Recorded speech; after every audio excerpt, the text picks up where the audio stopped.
প্রিয় শিক্ষার্থীরা, আসসালামু আলাইকুম। অষ্টম শ্রেণীর গণিত টিউটোরিয়ালে তোমাদের সবাইকে স্বাগতম। আজকের ভিডিওতে দ্বিতীয় অধ্যায় মুনাফা পৃষ্ঠা নাম্বার 20 থেকে 2.4 চক্রবৃদ্ধি মুনাফা বা কম্পাউন্ড প্রফিট এখান থেকে আলোচনা শুরু করব। তো দেখো, আলোচনাটা শুরু করা যাক। চক্রবৃদ্ধি মুনাফার ক্ষেত্রে প্রত্যেক বছরের শেষে মূলধনের সাথে মুনাফা যোগ হয়ে নতুন মূলধন হয়। তো চক্রবৃদ্ধি মুনাফার ক্ষেত্রে কি হয়? চক্রবৃদ্ধি মুনাফার ক্ষেত্রে প্রত্যেক বছরের শেষে মূলধনের সাথে মুনাফা যোগ হবে, যোগ হয়ে পরবর্তী বছরের জন্য বা নতুন বছরের জন্য নতুন মূলধন হবে। যদি কোনো আমানতকারী ব্যাংকে 1000 টাকা জমা রাখেন এবং ব্যাংক তাকে বার্ষিক 12% মুনাফা দেয়, তবে আমানতকারীর বছরান্তে মানে বছর শেষে 1000 টাকার উপর মুনাফা পাবেন। তো 1000 টাকার উপর কত টাকা মুনাফা পাবেন? যদি বার্ষিক 12% হারে মুনাফা দেন, অর্থাৎ 100 টাকাত এক বছরে মুনাফা হচ্ছে 12 টাকা, তাহলে 1000 টাকার উপর মুনাফা তিনি কত পাবেন? 1000 টাকার 12% বা 1000 এর মানে কি টাকার জন্য এর হইছে 12, উপরে 12 আর পার্সেন্টটা সরানোর জন্য এই যে নিচে হচ্ছে 100, এই পার্সেন্টটা সরানোর জন্য নিচে 100 দ্বারা ভাগ করা হলো। তাহলে এটাকে আমরা যদি কাটাকাটি করি, তাহলে দেখো এখানে 100 দ্বারা 1000কে যদি ভাগ করো তাহলে পাবে 10, 100 হচ্ছে 1000। এখন এই 10 দ্বারা যদি এই 12কে গুণ করো তাহলে পাবে 120 টাকা। এই 1000 টাকার উপর 12% হারে 120 টাকা মুনাফা পাবেন। তখন দ্বিতীয় বছরের জন্য তার মূলধন হবে, তো দ্বিতীয় বছরের জন্য তার মূলধন কত টাকা দাঁড়াবে লক্ষ্য করো। শুরুতে তিনি ব্যাংকে কত টাকা জমা রেখেছিলেন? 1000 টাকা। এই 1000 টাকার উপর 12% হারে তিনি মুনাফা পেলেন 120 টাকা। তাহলে দ্বিতীয় বছরান্তে তার মূলধন হবে 1000 টাকা হচ্ছে ব্যাংকে জমা রাখা আর 120 টাকা হচ্ছে মুনাফা। টোটাল আমরা যোগ করলে পাবো 1120 টাকা, যা তার চক্রবৃদ্ধি মূলধন। তো চক্রবৃদ্ধি মূলধন হতে হলে কি থাকতে হবে? চক্রবৃদ্ধি মূলধনের মধ্যে আসল এবং মুনাফা একত্রে যোগ থাকবে। দ্বিতীয় বছরান্তে 1120 টাকার উপর 12% মুনাফা দেওয়া হবে। তাহলে প্রথম বছরের আমাদের মূলধন ছিল 1000, তার উপর 12% মুনাফা হয়ে আসলো হচ্ছে 120 টাকা মুনাফা। টোটাল এখানকার 1000 আর 120 যোগ করে আমরা পেলাম হচ্ছে 1120 টাকা। এই 1120 টাকা হচ্ছে দ্বিতীয় বছরের চক্রবৃদ্ধি মূলধন। এখন এই চক্রবৃদ্ধি মূলধনের উপর দ্বিতীয় বছর শেষে তো আবার মুনাফা দেওয়া হবে। তো এই 1120 টাকার উপর আবার 12% হারে মুনাফা দেওয়া হলো। তাহলে দেখো 1120 টাকার 12% সমান হচ্ছে কি 1120 গুণনও যা এখানকার এই যে এর দেওয়া আছে এরও তাই। আর এই 12%-এর জন্য উপরে 12 আর পার্সেন্টটা সরানোর জন্য 100 দ্বারা ভাগ। তো এখানে কাটাকাটি করা হয়েছে 4 দ্বারা। 12কে 4 দ্বারা ভাগ দিলে 3 4 12 এবং 100কে 4 দ্বারা ভাগ করলে 4 25-এ 100। তাহলে এখানে থাকে কত? 25। এই 25কে যদি আমরা আবার 5 দ্বারা ভাগ করি তাহলে 5 5 25। 5 দ্বারা আবার এই 1120-কে যদি ভাগ করি তাহলে আমরা পাবো 224। তো একটু ক্যালকুলেটারে তোমরা চেক করে নেবে, আমিও তোমাদের একটু চেক করে দেখিয়ে দিচ্ছি। তো দেখো এখানে আমরা এই যে 1120-কে এখানকার যে 5 দ্বারা ভাগ করে 5 5 25 পেলাম, এই 5 দ্বারা এখানে আমরা ভাগ করি। 1120 ভাগ হচ্ছে 5, তাহলে কত পেলাম? 224 পেলাম। তো এই হচ্ছে 224। 224 দ্বারা যদি 3কে গুণ করো তাহলে তুমি পাবে 672, আর নিচে যে 5 আছে 5টা নিচে বসে গেল। তো দেখো এই যে 672/5, এখন 672কে যদি আমরা 5 দ্বারা ভাগ করি তাহলে পাবো কত? 134.40। তো এটাই হচ্ছে আমাদের দ্বিতীয় বছরের মুনাফা। তো দেখো এখানে আমরা 672কে একটু ভাগ করে দেখি মিলে কিনা। 672 ভাগ হচ্ছে 5 সমান হচ্ছে 134.4। তো এটা হচ্ছে কি আমাদের দ্বিতীয় বছরের মুনাফা। আর চক্রবৃদ্ধি মূলধন কত ছিল? চক্রবৃদ্ধি মূলধন ছিল, এই যে দ্বিতীয় বছরের চক্রবৃদ্ধি মূলধন হচ্ছে 1120 টাকা, যা তার চক্রবৃদ্ধি মূলধন। তাহলে এখানকার চক্রবৃদ্ধি মূলধন হচ্ছে 1120, আর এখানকার মুনাফা হচ্ছে 134.40। তো এই টাকা আর এই টাকা, এই 2 টাকা যদি আমরা যোগ করি তাহলে তৃতীয় বছরের আমরা চক্রবৃদ্ধি মূলধন পাব। তো তৃতীয় বছরের জন্য আমানতকারীর জন্য কি হলো দেখো, তৃতীয় বছরের জন্য আমানতকারীর চক্রবৃদ্ধি মূলধন হবে এই যে এখানকার 1120, আর মুনাফা আসলো কত? মুনাফা হচ্ছে 134.40। এটা হচ্ছে মূলধন আর এটা হচ্ছে মুনাফা, দুটা যোগ করলে আমরা পাবো চক্রবৃদ্ধি মূলধন হচ্ছে 1254.40 টাকা। এভাবে প্রতি বছরান্তে ব্যাংকে আমানতকারীর মূলধন বাড়তে থাকবে। এই বৃদ্ধিপ্রাপ্ত মূলধনকে বলা হয় চক্রবৃদ্ধি মূলধন বা চক্রবৃদ্ধি মূল। তো চক্রবৃদ্ধি মূলধন এবং চক্রবৃদ্ধি মূল কাকে বলে? মূলধন এবং মুনাফার উপর যে ইন্টারেস্ট বা মুনাফাটা আসে সবগুলা যোগ করে যা আসবে বা যে অ্যামাউন্টটা আসবে সেটাই হচ্ছে চক্রবৃদ্ধি মূলধন বা চক্রবৃদ্ধি মূল। আর প্রতি বছর বৃদ্ধিপ্রাপ্ত মূলধনের উপরে যে মুনাফা হিসাব করা হয় একে বলে চক্রবৃদ্ধি মুনাফা। তবে এই মুনাফা 3 মাস, 6 মাস বা এর চেয়ে কম সময়ের জন্য হতে পারে। তাহলে চক্রবৃদ্ধি মুনাফা নির্ণয় করা হয় 3 মাসের হতে পারে, 6 মাসের হতে পারে বা তার চাইতেও কম সময়ের জন্য হতে পারে, তবে সেখানে নির্দেশনা দেওয়া থাকবে। তো চলো আমরা পরবর্তী পৃষ্ঠাতে দেখি। পৃষ্ঠা 21, চক্রবৃদ্ধি মূলধন ও মুনাফার সূত্র গঠন। ধরা যাক প্রারম্ভিক মূলধন বা আসল P টাকা। তাহলে প্রারম্ভিক মূলধন বা আসল ধরা হলো P টাকা এবং বার্ষিক মুনাফার হার R। অতএব প্রথম বছরান্তে চক্রবৃদ্ধি মূলধন। তো চক্রবৃদ্ধি মূলধনের মধ্যে কি কি থাকবে?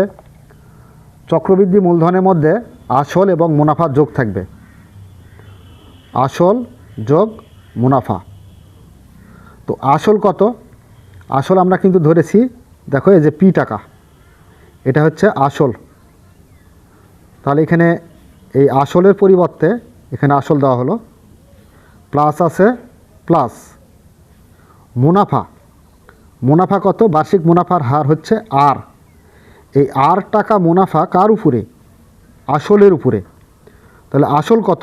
আসল হচ্ছে P আর এর হচ্ছে কত? R percent. তো P গুণ R, এইভাবে আমরা মুনাফাটা লিখতে পারি। এটা হচ্ছে মুনাফা। তো দেখো P গুণ R, তো এটা হচ্ছে আমাদের মুনাফা আর এটা হচ্ছে আসল। তো দেখো এখানে প্লাস চিহ্ন দিয়ে দুইটা পদ আলাদা করা হয়েছে, P plus P into R। তো উভয় পার থেকে আমরা কি কমন নিতে পারি? P কমন নিতে পারি। যদি এখানে P আমরা কমন নিই তাহলে P দ্বারা P কে ভাগ করলে P কাটা থাকে কত? 1। তো সেই 1 এটা, আর প্লাস আছে প্লাস, এখান থেকে P কমন নেওয়া হয়েছে, তাহলে থাকে কত? এখানে R থাকে, তো এই R। তাইলে এখানে আমাদের কি পেলাম, প্রথম বছরান্তে চক্রবৃদ্ধি মূলধন পি ইন্টু 1 প্লাস আর, আর এখানে কোনো কিছু পাওয়ার দেওয়া নেই, তার মানে বুঝতে হবে এখানে পাওয়ার 1 আছে। তো যাক, এটার বিষয়ে আমরা পরেই আসি। এবার চলে আসি আমরা দ্বিতীয় বছরান্তে চক্রবৃদ্ধি মূলধন। তো দ্বিতীয় বছর শেষে চক্রবৃদ্ধি মূলধনের পরিমাণটা কত দাঁড়াবে? চক্রবৃদ্ধি মূলধনের পরিমাণটা দাঁড়াবে প্রথম বছরের চক্রবৃদ্ধি মূলধন যোগ মুনাফা। তো প্রথম বছরের চক্রবৃদ্ধি মূলধন কত টাকা ছিল? চক্রবৃদ্ধি মূলধন ছিল পি ইন্টু 1 প্লাস আর। এটা হচ্ছে প্রথম বছরের চক্রবৃদ্ধি মূলধন। তো দেখো, এই যে প্রথম বছরের চক্রবৃদ্ধি মূলধন পি ইন্টু 1 প্লাস আর, প্লাস এই যে এই প্লাস এটা মুনাফা। তাহলে মুনাফা আর পার্সেন্ট, এই যে বার্ষিক শতকরা মুনাফা হচ্ছে আর, তাহলে কার আর পার্সেন্ট হবে? তাহলে এই যে মূলধনের, তাহলে মূলধন পি ইন্টু 1 প্লাস আর গুণ আর, এটা হচ্ছে মুনাফা।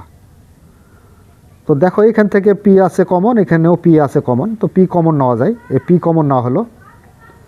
আর এখানে কি 1 প্লাস আর, এখানেও 1 প্লাস আর, তো 1 প্লাস আরও কমন নেওয়া যায়, অর্থাৎ পি ইন্টু 1 প্লাস আর এখানেও কমন আছে, পি ইন্টু 1 প্লাস আর এখানেও কমন আছে। তাহলে এখান থেকে একটা লিখে নিলাম পি ইন্টু 1 প্লাস আর। তো পি ইন্টু 1 প্লাস আরকে যদি আমরা পি ইন্টু 1 প্লাস আর দ্বারা ভাগ করি তাহলে থাকবে কত? 1 থাকবে। যেমন এখানে লক্ষ্য করো যে পি ইন্টু 1 প্লাস আর, এটাকে যদি আমরা পি ইন্টু 1 প্লাস আর দ্বারা ভাগ করি তাহলে এটা দ্বারা এটাকে ভাগ করলে কাটা যায়। তো উপর নিচে ভাগ অবস্থায় কাটা গেলে থাকে কত? 1। তো যদি আমরা এটার থেকে পি ইন্টু 1 প্লাস আর, এখান থেকেও পি ইন্টু 1 প্লাস আর কমন পেয়েছি, সুতরাং এখানে পি ইন্টু 1 প্লাস আর দ্বারা এটাকে ভাগ করতে হয়, ভাগ করলে আমরা পাবো কত? 1। তো সেই 1 এটা। আবার এখান থেকে যেহেতু আমরা পি ইন্টু 1 প্লাস আর কমন নিয়েছি, সেহেতু আমরা পুরা রাশিটাকে যদি পি ইন্টু 1 প্লাস আর দ্বারা ভাগ করি তাহলে পি ইন্টু 1 প্লাস আর কাটা যাবে, তাহলে থাকবে কত? আর। তো সেই আর এটা, আশা করি বুঝতে পারছো। তো দেখো, এখন এখানে যদি আমরা লক্ষ্য করি তাহলে দেখতে পাই যে 1 প্লাস আর ইন্টু 1 প্লাস আর দুইটা হলো। তো দুইটা এখানে পাওয়ার অবস্থায় আমরা দিতে পারি, তাহলে এখানে পি আছে, পি থাকলো, আর 1 প্লাস আর ইন্টু 1 প্লাস আর না দিয়ে তার উপর হোল স্কোয়ার, অর্থাৎ পাওয়ার 2 করে দিলাম। এই যে এটা লক্ষ্য করো যে পাওয়ার 2, এই পাওয়ারটা লক্ষ্য করতে হবে, পাওয়ারটা বুঝতে হবে তোমাদের, পাওয়ার 2। তখন পি ইন্টু 1 প্লাস আর ইন্টু 1 প্লাস আর না দিয়ে আমরা পি ইন্টু 1 প্লাস আর পাওয়ার 2 বা 2 টু দি পাওয়ার 2 এ কথাও বলা যায়। তো এবার দেখো, এটা হচ্ছে আমাদের দ্বিতীয় বছর শেষে চক্রবৃদ্ধি মূলধন। এখন যদি বলা হয় যে তৃতীয় বছর আনতে চক্রবৃদ্ধি মূলধন কত হবে, তাহলে তৃতীয় বছর আনতে চক্রবৃদ্ধি মূলধন সমান দ্বিতীয় বছরের চক্রবৃদ্ধি মূলধন যোগ মুনাফা। তো দ্বিতীয় বছরের চক্রবৃদ্ধি মূলধন কত ছিল? এই যে পি ইন্টু 1 প্লাস আর পাওয়ার 2, তাহলে এখান থেকে এটা হচ্ছে চক্রবৃদ্ধি মূলধন। আর এর সাথে কি করতে হবে? মুনাফা নিতে হবে, যে মুনাফা, তাহলে যোগ মুনাফা। তাহলে মুনাফা কার? পি ইন্টু 1 প্লাস আর হোল স্কোয়ার ইন্টু আর, তার মানে কি? এই যে আসলের শতকরা আর পার্সেন্ট, এই জন্য আসল গুণ আর, তাহলে আমরা মুনাফাটা পেয়ে যাব। তো এবার যদি আমরা এখানে লক্ষ্য করি তাহলে দেখতে পাই পি ইন্টু 1 প্লাস আর হোল স্কোয়ার, আবার যোগের পরের অপশানে যা আছে পি ইন্টু 1 প্লাস আর হোল স্কোয়ার ইন্টু আর। তো এখান থেকে আমরা পি ইন্টু 1 প্লাস আর হোল স্কোয়ার কমন নিতে পারছি। তো দেখো এখান থেকে যে এইটা আর এটার থেকে আমরা একটা কমন লিখলাম। তো যেহেতু আমরা কমন নিয়েছি সেহেতু পি ইন্টু 1 প্লাস আর হোল স্কোয়ার দ্বারা যদি আমরা একে ভাগ করি তাহলে কাটা যায়, থাকে কিছু না, তার মানে কি 1, সেই 1 এটা। আর প্লাস চিহ্ন আছে প্লাস, এখানে পি ইন্টু 1 প্লাস আর হোল স্কোয়ার, এটা আমরা যেহেতু কমন নিয়েছি সেহেতু এটা কাটা যাবে, থাকবে কত? আর। তো এই আরটা হলো এই যে এইটা। তো দেখো এখানে P into 1+r whole square into 1+r। তো এই যে এই দুটাকে যদি ফলো করি তাহলে আমরা দেখতে পাই, তাহলে পি করতে পি লিখে দেবো, আর 1+r whole square 1+r whole আর এটা দ্বারা যদি আমরা একে গুণ করি তাহলে এখানে পাওয়ার একটা বেড়ে যাবে। এখানে 2টা আর এখানে একটা, 3টা, তাহলে পাওয়ার কত হলো? 3 হলো, এই যে 3। লক্ষ্য করি প্রথম বছরান্তে চক্রবৃদ্ধি মূলধন 1+r এর সূচক হচ্ছে 1। তো দেখো প্রথম বছরান্তে যে চক্রবৃদ্ধি মূলধনটা পেলাম, এই যে প্রথম বছরান্তে চক্রবৃদ্ধি মূলধন হচ্ছে পি ইন্টু 1+r, এর উপর কোনো পাওয়ার দেওয়া নেই। তার মানে এখানে বুঝতে হবে যে এর উপর পাওয়ার হচ্ছে কি আমাদের আছে 1 আছে, তো সেই 1টাই এটা পাওয়ার ধরা হয়েছে 1। দ্বিতীয় বছরান্তে চক্রবৃদ্ধি মূলধন 1+r এর সূচক হচ্ছে কত? 2। তো দেখো দ্বিতীয় বছরান্তে চক্রবৃদ্ধি মূলধনের আমাদের পাওয়ার সূচক কত ছিল? এই যে 2, এই 2টা এটা। তৃতীয় বছরান্তে চক্রবৃদ্ধি মূলধন 1+r এর সূচক হচ্ছে 3। তার মানে তৃতীয় বছর শেষে সূচক হচ্ছে যে পাওয়ার 3, এই যে 3। তার মানে প্রথম বছরের চক্রবৃদ্ধি মূলধনের সূচক হচ্ছে কত? 1, দ্বিতীয় বছরের সূচক হচ্ছে 2, তৃতীয় বছরের সূচক হচ্ছে কত? 3। এরপর চতুর্থ বছরের সূচক যদি থাকতো তাহলে 4 হতো। তাহলে অতএব n বছরান্তে চক্রবৃদ্ধি মূলধন হবে 1+r এর সূচক n। তো এখানে বছর যত বাড়বে সূচকটা ঠিক তত বাড়বে। তো অতএব n বছরান্তে চক্রবৃদ্ধি মূলধন c হলে, তো চক্রবৃদ্ধি মূলধন n বছর শেষে যদি c হয় তাহলে আমরা লিখতে পারি c সমান p ইন্টু 1+r পাওয়ার n বা সূচক n। সূচককে 3টা ভাবে বলা যায়, পাওয়ার, সূচক, ঘাত বলা যায়। আবার চক্রবৃদ্ধি মুনাফা সমান চক্রবৃদ্ধি মূলধন মাইনাস প্রারম্ভিক মূলধন। মানে চক্রবৃদ্ধি মূলধনের মধ্যে থাকবে হচ্ছে মুনাফা এবং প্রারম্ভিক মূলধন। তো এর থেকে যদি আমরা প্রারম্ভিক মূলধন বাদ দিই তাহলে পাবো কি?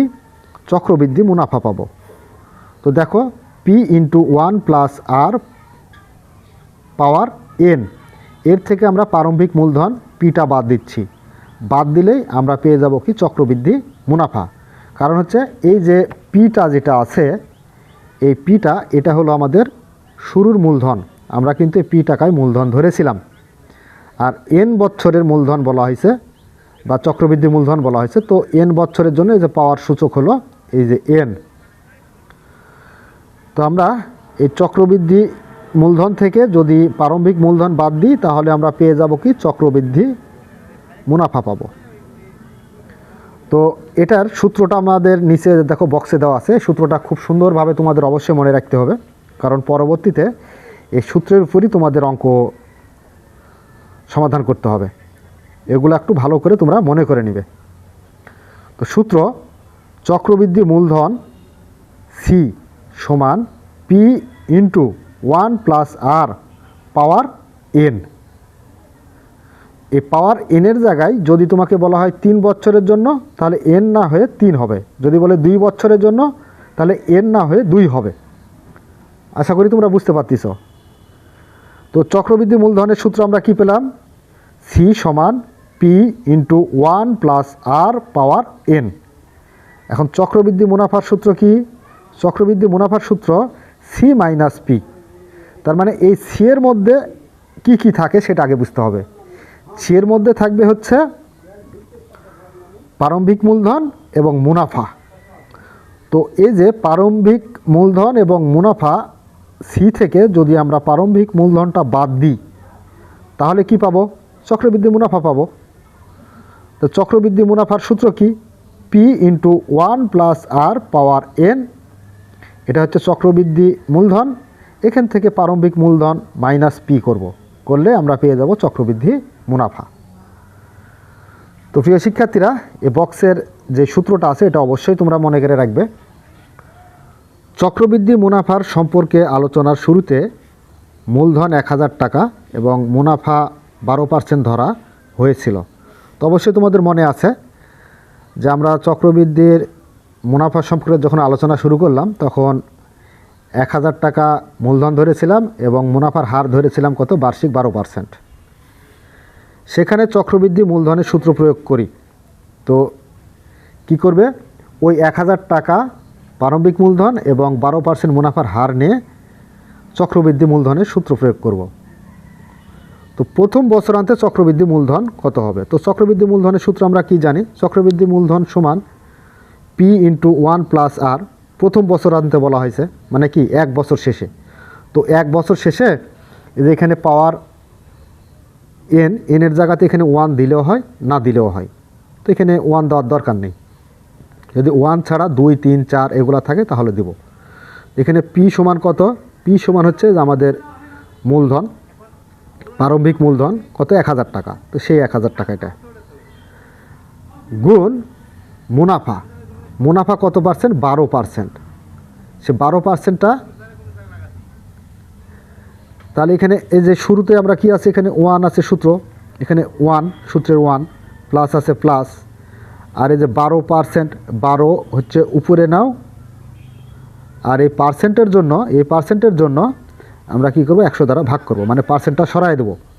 পার্সেন্টটা সরাতে হলে 100 দ্বারা ভাগ করতে হবে। তাহলে দেখো এখানে 1000 থাকলো, এখানে 1 আছে, 1 থাকলো। এখন 12কে যদি 100 দ্বারা ভাগ করি তাহলে আমরা পাবো 0.12। তো দেখো এখানে আমরা ভাগ করে একটু চেক করে দেখে নিই। 12 ভাগ হচ্ছে 100, তাহলে হচ্ছে কত, 0.12। তাহলে এই তো 0.12। এখন এর সাথে আমরা প্রথম বন্ধনীর ভিতরে কাজটা আগে করব। তাহলে 1 আর 0.12 যোগ করব। তাহলে এর সাথে যোগ করলে আমরা কত পাচ্ছি, 1 যোগ করে দিই, তাহলে 1.12। এখন 1.12 এর সাথে এই 1000টা কী অবস্থায় আছে, গুণ অবস্থায় আছে। তাহলে এটা আমরা গুণ করব। গুণ করলে আমরা পাবো কত, 1120। তো দেখো এটা একটু গুণ করে দিই, তাহলে এর সাথে গুণ 1000 গুণ করলে আমরা পাচ্ছি 1120।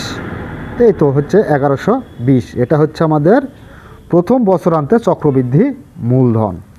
আর এই চক্রবৃদ্ধি মূলধনের মধ্যে প্রারম্ভিক মূলধন আছে এবং মুনাফা আছে। তো এর ভিতর থেকে যদি আমরা প্রারম্ভিক মূলধনটা বাদ দিই তাহলে আমরা মুনাফা পেয়ে যাব। তো যাই, ওইটার বিষয়টা আমরা একটু পরেই আসি।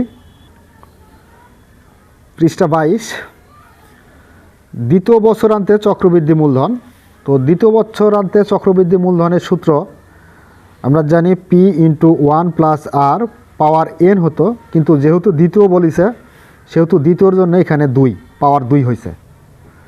তো প্রারম্ভিক মূলধন ছিল কত, 1000 টাকা, ইন্টু 1 আছে, 1 থাকলো, আর আর মানে কি, আর মানে হচ্ছে 12% রেট ছিল আমাদের। আর মানে কি, 12% ছিল।